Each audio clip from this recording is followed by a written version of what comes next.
Fala aí, galera do Força Máxima, sejam bem-vindos a mais um vídeo. Eu sou o professor Lúcio Lobato de Química e hoje eu vou conversar com a terceira série sobre o capítulo 15 de Química 3, beleza? Galera, esse capítulo vai ser o capítulo que vai tratar sobre a acidez e a basicidade dos compostos orgânicos. Então a gente vai começar vai aprender a identificar quais são os compostos orgânicos que são ácidos ou básicos e a comparar a acidez e a basicidade entre eles, beleza? Então, a primeira coisa que a gente vai fazer aqui vai ser diferenciar, vai ser separar os compostos orgânicos em ácidos e básicos. Os compostos orgânicos ácidos, quando a gente estiver falando em ácido orgânico, a gente vai lembrar sempre primeiro dos ácidos carboxílicos, né?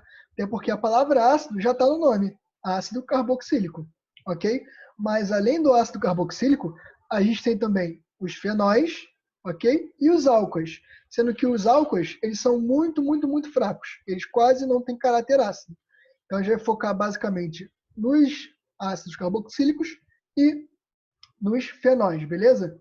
E essa característica, esse caráter ácido das funções orgânicas pode ser explicado de acordo com a teoria de Bronsted-Lowry, que é uma das teorias de acidez e basicidade que a gente estudou nesse ano, né? Que diz que compostos ácidos são aqueles que têm capacidade de doar H+, doar próton, e compostos básicos são aqueles que têm a capacidade de receber prótons, ok?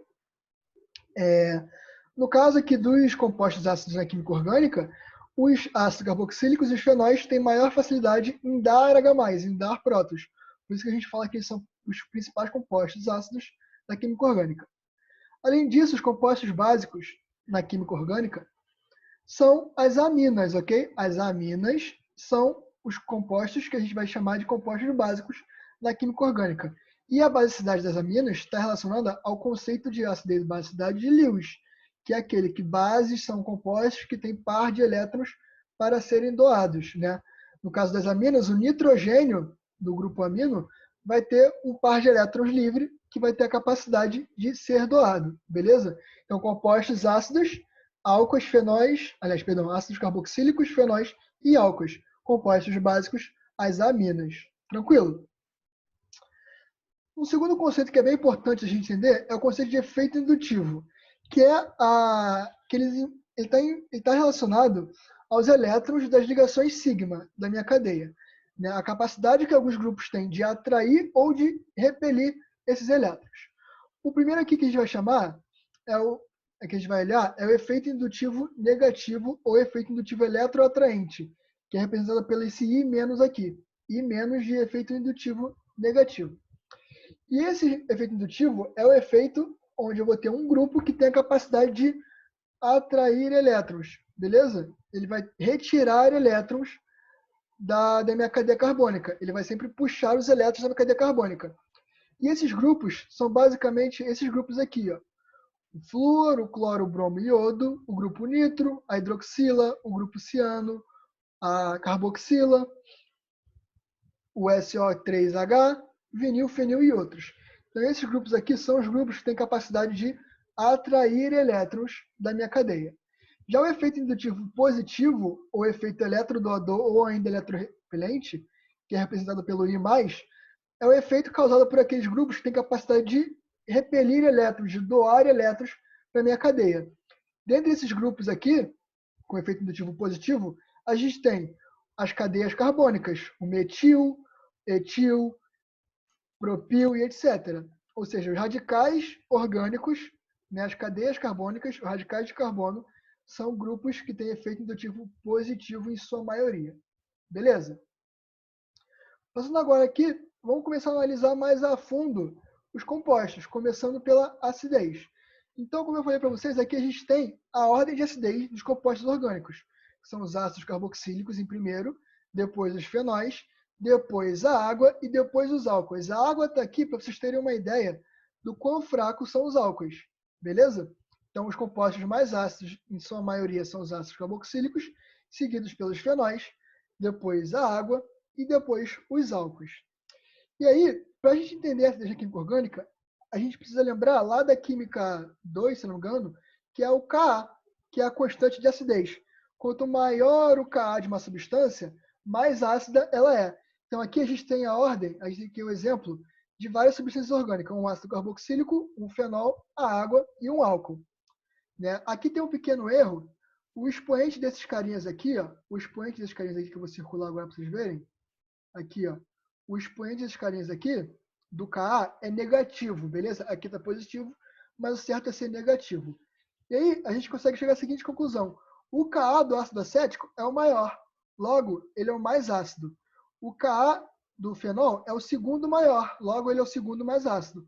O Ka da água é o terceiro maior, logo ele é o terceiro mais ácido. E o Ka do álcool é o mais baixo de todos, logo ele é o menos ácido de todos. Ok?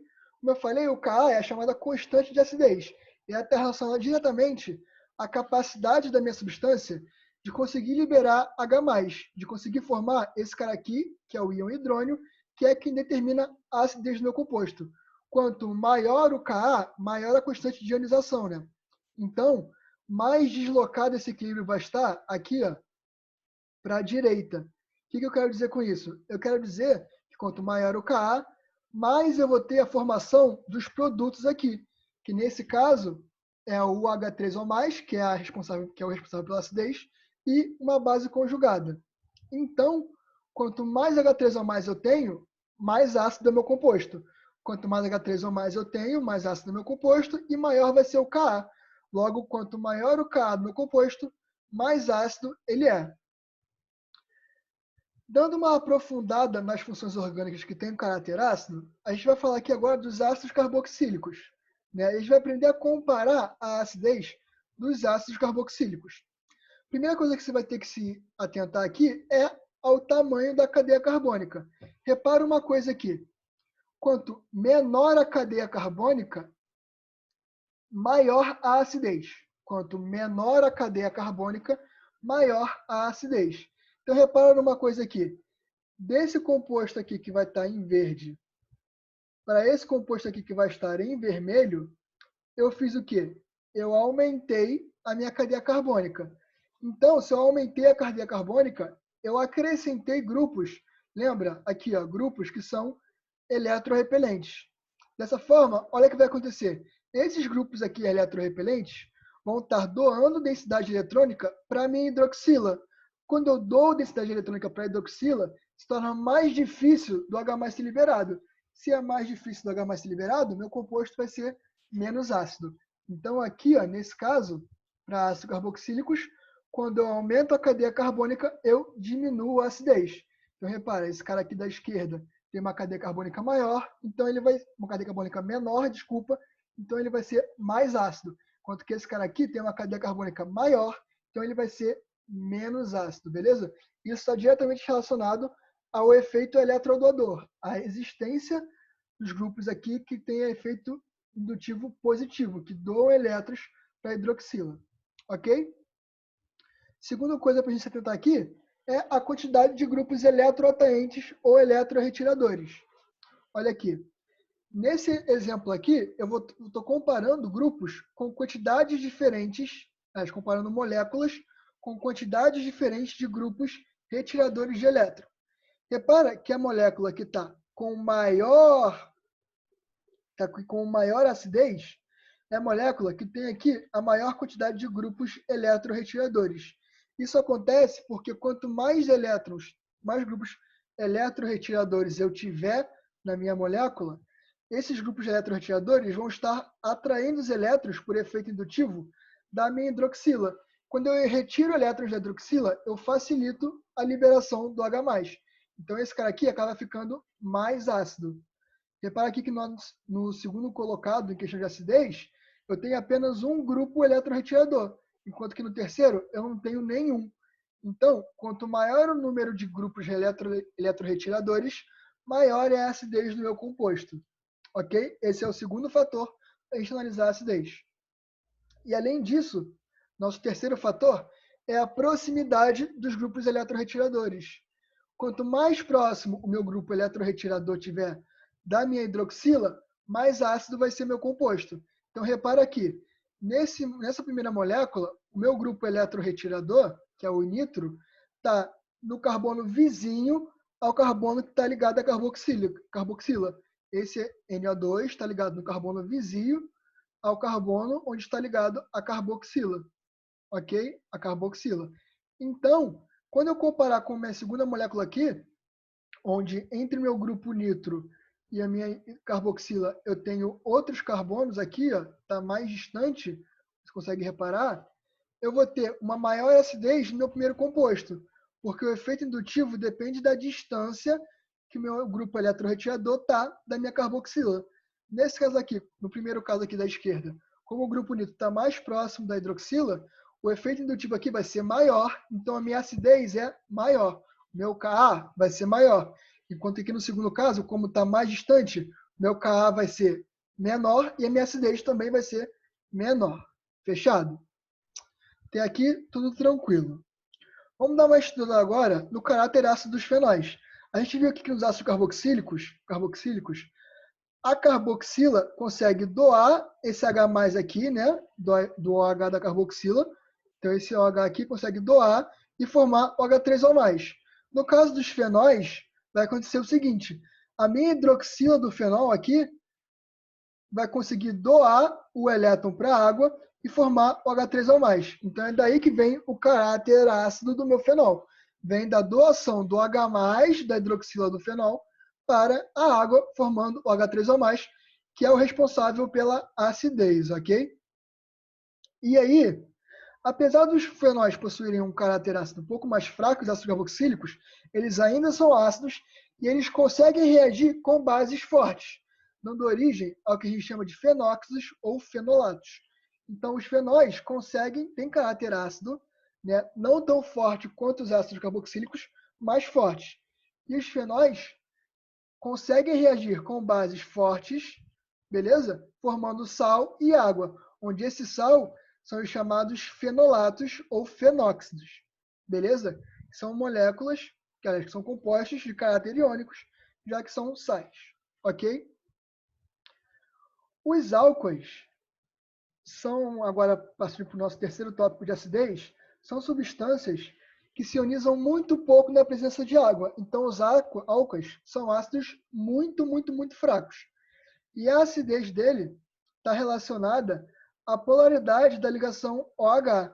A acidez dele está relacionada à polaridade da ligação OH. E lembrando lá dos ácidos carboxílicos, quando eu aumento a quantidade de grupos eletrodoadores, ou seja, quando eu aumento a quantidade de radicais orgânicos, quando eu aumento a minha cadeia carbônica, eu diminuo o caráter ácido do meu álcool.